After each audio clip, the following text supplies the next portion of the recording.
Арыбаңыздар мекендештер, бүгүнкү бизге келген коноктун бири Нурлан Алишеров, эл оозунда Таш чайнар деген биздин балбаныбыз. Нурлан мырза, мынакей, сен ийгиликтериңди баягы интернет баракчалардан, телевидениядан көрүп жүрөбүз. Ушул эң биринчи алгачкы сыртка чыккан башка мамлекеттерге барып өнөр көрсөткөн бул Украина болду да, туура? Ооба. Мои таланты. Ошого баргандагы бир окуя азыр эстеп кеттим. Жана таксисттин таң калганын, ошону айтып берсең. Биринчиден жалпы көрөрмандарыбыз менен учурашайт эле. Ассаламу алейкум, урматтуу кыргыз элим, урматтуу кыргызстандыктар. Алгач улам мырза айткандай, туура эң биринчи барган кезде 3 күндүккө чакырган бизди. Ал жерге барып через Алматы учтук. Ошол жерге аэропортко конгон кезде таксист тосуп алды, водитель, шопур. Анан 3 күнгө гостиницага жайгаштырды. Анан тамак эчтеке жок. Мен ойлогом, что тамак берет го деп. Эчтеке жок. Анан кийин таксист айттым, базарга барып закупка кылып алалы. Анан барып эле базарга алып барды, Ашан деген супермаркетке. Баргандан базарга кирип эле эт каерде сатат дедик. Анан бул жагында деди көрсөттү. Барып эле эттерди алып атабыз. 28 кило болду таразага тартканда. Анан тиги Бул бир койдун эти да мындайча айтканда, Анан водитель: ребята, вы на сколько дней приехали, деди, да? На 3 дня, на конкурс, на 3 дня. А зачем столько мяса, деди, да? Как зачем? Чтобы есть? Ребята, вы что, сдурели, что ли, деп таң калды, да? Бул эмне бүт коллективке деп ойлоду го дейм. О, сколько у вас человек, деди? Я только один, и вот братишка двое. А кто будет есть, деди? Я сам буду есть это мясо. Аябай таң калды, да? Мне это 28 килограмм мяса целых на 2 месяца хватит деп. Анан бирок чындыгында ишенген жок да. Анан үйгө гостиницага алып келди. Ошол жерден этти астык, бияктан туура курдак кылдык. Ошону жеп отуруп анан Айдоочу да жаныңарда таксист. Ооба, кеткен жок, ал таштап, негизи таштап койгула кетмек. Анан айтты, мага кызык, мен көрүшүм керек, кантип ушуну жейсиң деди. Анан этке астык, эт аздып, кадимкидей чийгөктерин алып бышырып, баары уже эти бышырып жегенче, ушу жеп бүткөнчө жаныбызда отурду да. Анан аябай таң калышты. Кийин баягы кийинки уже кастингден өткөндөн кийин конкурска барганда дагы аякта жана СТБ телеканалы бул жака келишип, бир жума съемка кылып кетишти. Человек феномен деп Кыргызстанга учуп келишип. Анан кайра мен жөнүндө баягы документальный фильм тартып кеткенден кийин тигил жака барганда 6 ай ошол жакта жашадым да. Конкурс башталгандан бүткөнчө. Анан акыркы финал өткөндөн кийин 110 кило эт алып келдим. Ошо бир кунажынын этин. Ошону экономдоп отуруп 1 айга жеткиздик да. Баары таң калышты. Сиз айткандай, баардык катышуучуларга алдыңбы деп суроо беришти. Не өзүм эле десем таң калышкан да. Нурлан, кандайча бул тамак жегенде азыр деле ошондой тамак жедиңби? Анча тамак, мисалы үчүн күндө ошондой тамактар жеп берүүбүздүн сыры барбы? Жок, баары эле айтат да, тренировка кыласызбы, машыгасызбы деп. Жок, эч кандай машыгуу жок. Буга чейин да айтып келгем, дагы да айтып кетейин, мен 2-нчи топто майып, бир бөйрөк жок. Дарыгерлер 30 жыл болду алып таштаган. Эч кандай машыгуу жок. Мен машыгуум ушу курзакты тойгузуп, көбүрөөк уйку да. Ошол чыныгы тренировка деп айтылат. Жараткандан берген. Кудай тааланын берген бир касиети да. Ошол эле бүгүнкү күндө чогултуп аткан шакирттерибиз дагы эч кимиз эч кандай машыгуу жасабайт. Бардыгы ошо туруп эле ошо Кудай таалам берген тооса касиеттер. Мисалы үчүн тамак жегенде бир кадимкидей эле тамак жеп жүрөсүң, анан кийин жанагы бир кой жеген неме ал өзүнүн кандай бир чектен ашып кеткенден анан жегиң келеби же? Жок. Буга чейин 1,5 жыл болду. 1,5 жылдан бери аз диетадамын. Баягы ооруга чалдыккандан кийин кант диабети, сахар. Ага чейин айырмасы жок. Ошо экономдогондо ошо жумасына ошо 25-28-30 килода коңуз. Ошо бир жумада ошо 30 килодан эт желчү. Азыр эми анчалык эмес. Дарыгерлер эт жебе дейт, бирок баары бир организм требует этет. Эми ошо май талантыга кайра кайтсак, азыр ошодон кичине үзүндү көрө кетели.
Өнөрдү көрсөткөндө биринчи реакция ошол жерде кандай болду? Жанагы эң алгачкысы диванда, кызды диванга отургузуп көтөргөн да тиш менен. Ооба, ал жерге барганда дагы ошол дүйнө жүзү боюнча 60 000 участник болду да, кастингке катышуу үчүн. Анан отуруп, ойлонуп, эмне кылсам, анан кийин күчтүү номерлерди алдыга коюш керек болду. Анткени 60 000 катышуучу деген тамаша эмес. Ошо 60 000 катышуучунун ичинен 200 гана адамды тандап алды. Биринчи ошо кастингке барганда, сыноо немеге барганда, биринчи ошол диван 45 килограмм болчу. Диванга отургузган кыздын салмагы 51 килограмм, жалпы салмагы 96 килограмм. Ошону тиш менен көтөргөн кезде тиш менен көтөрдүк. Анан кийин Volkswagen маркасындагы микроавтобусту ошо чыканакта тери менен териге кыпчытап сүйрөдүк. Эфирде көрүнөт. Анан автобусту ичинде ошо Богдан деген автобус 11 тонналык экен. Жюрилер эмне деди? Мисалы үчүн сахна артында кандай көрүнүш болду да? Чынын айтсам, ошол жерден сүйрө бардык өнөрлөрдү тартуулап көрсөтүп бергенден кийин ошо көрүүчүлөр отурган жерден бардыгы туруп алып кол чабып коштоп турушту. Туптура 45 минут жюрилерди сүйлөтпөй кол чабып турушту да, колдоп коштошуп. Анан ошол учурда бир автобусту ичинде адамдары менен эмес, бир 2-3 автобусту бир сүйрөгөнгө ушундай бир неме пайда болду да. Ооба, ушундай бир туюу сезим пайда болду. Анан ал жерде ошо калыстар тобу да айтты да, Слава Фролов айтты, демеге көрүүчүлөргө, мы целый урок простояли депчи. Туптура 45 минут бир сабактык мөөнөттү бизди сүйлөтпөй эл колдоду сизде. Бирок эми алар бар монтаждап чыгарбай койду да, биздин өзүбүзгө тартканга уруксат бербейт экен, договорду ушундай экен. Анан өздөрү каалагандай калчап, кескилеп, монтаждап анан эфирге чыгарат экен да. Анан эфирге чыккандан Украина көрсөттү, көчөдөн таанып аттыбы? Ооба, туптура бир жума ТВ неделя газеталары туптура бир жума фотосессия болду, мындай айтканда. Bir жуманын ичинде 2700 адам менен ошо фотосессия болуптур. Эми ошол жерде көрсөттү. Эң эле мындайча айтканда салмактуу көрүнүш сеники болду да. Эмнеге Ооба, жоксуң да? Москвадан келишти. Украинанын өзүнүн Верещук деген ошо силовой жанрдагы атайын ушундай өнөрлөрдү көрсөткөн өнөрпоздор бар экен.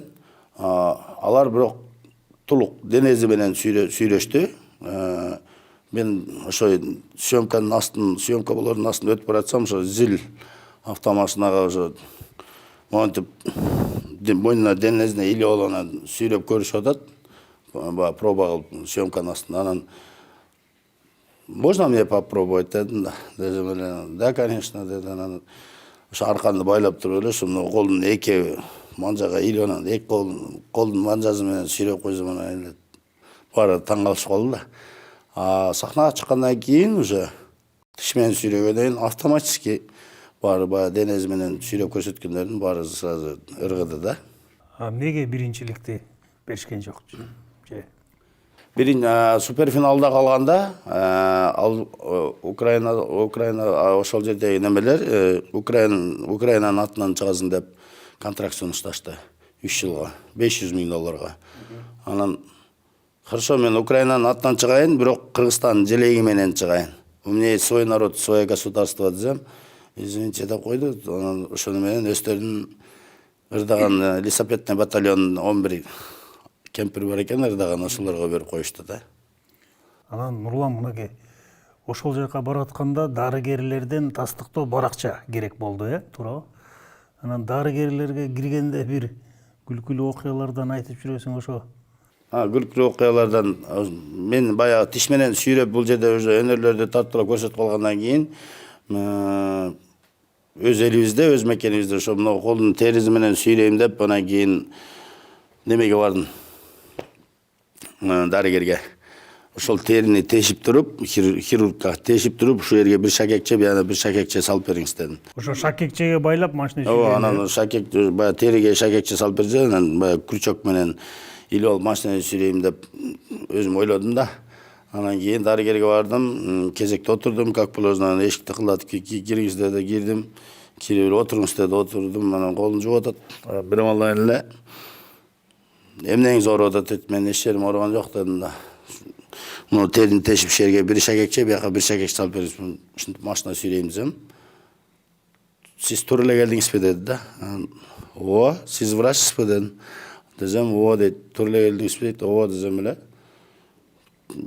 Немеден басып келип эле менин колуман кармап жетелеп кабинетинен эшикке чейин узатып чыгарды да. Үстүнкү этажга чыксаңыз чоң болуп психиатр деп жазылып турат, ошол жакка барыңыз дейт да. Анан кийин мен айттым да, психиатр сизге керек болбосо мага кереги жок дедим. Көрбөсөңүз көрбөйм деп айтып койбойсузбу десем эле. Эшикте кезек күтүп тургандар эмне врач көрбөйт бекен дейт. Билбейм, көрсө силерди көрөт чыгар, мени көрбөйм деп атат десем, эмнеге дейт, айтып берсем баары каткыр жыгылып калды. Бул шакирттер боюнча Нурлан кандай болот? Шакирттер барбы? Бар, бүгүнкү күндө жалпысынан 17 шакиртибиз бар. Эң улуусу 55 жашта. Баткен областынын Лейлек районунун Миңжыгач айылынын тургуну Амираев Абдихалил деген агабыз бар. Кайманаттын Токчайнар деп атап койгонбуз. Буга чейин дагы өзүңүздөр көргөн болушуңуздар керек. Кытайга барып келди. Анан кийин Сапаралы деген азаматыбыз бар. Ал болсо чачы менен машинаны сүйрөттүк, КамАЗды. Бүгүнкү күндө эң кичинекей шакиртибиз өзүмдүн эң кичинекей кенже уулум Амир, албетте. Алгач баягы биринин сөзүндө бар, биринин көзүндө бар дейт. Алгач башында бир маска кийгизип чыгардык эле, баары бир баягы билинет экен. Бүгүнкү күндө 8 жашка чыгып калды.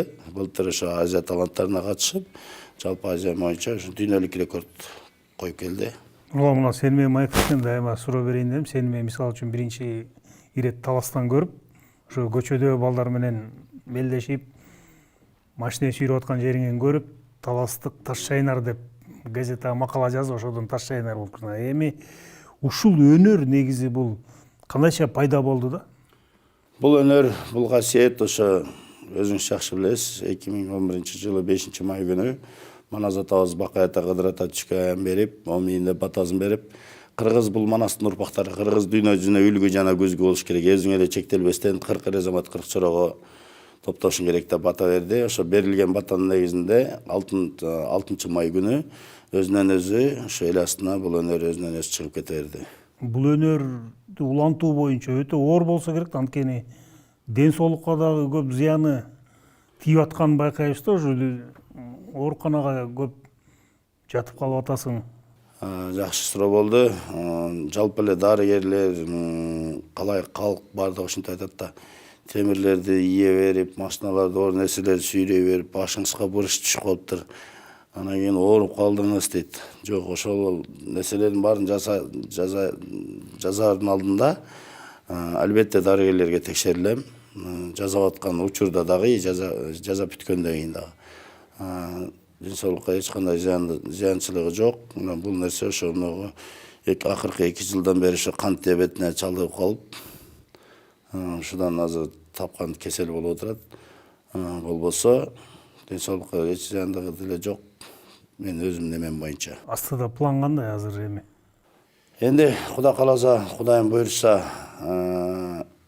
ушул учурдан пайдаланып айтып кетким келет. Биринчиден Кудайдын колдоосу менен, экинчиден эли журтубуздун жардамы менен, салымы менен бүгүнкү күндө бардык нерсе Алла Тааладан, бирок ошол баардыгы эле каражатка такылат.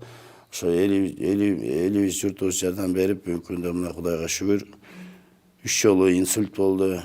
14 күн реанимацияда жатып калдым, 4 күнү комага түшүп калдым. Азыр Кудайга шүгүр, Кудайдын кулага сүйүнсүн. Эми алысга койгон бир максатыбыз, мен өзү негизи быйыл ушул 2020-жылы Украинага ошо Амир эң кичинекей уулумду дүйнөлүк рекорд койду деп атпайм, ошо Кручев передачасына чакырышкан, бирок тилекке каршы пандемия болуп калды, бара албай калдык. Анан август айына деп ошо өзүм даярдык көрүп атат элем.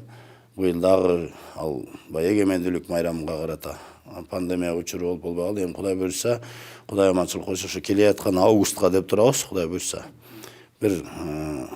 Бир жасай турган рекорд астыга койгом.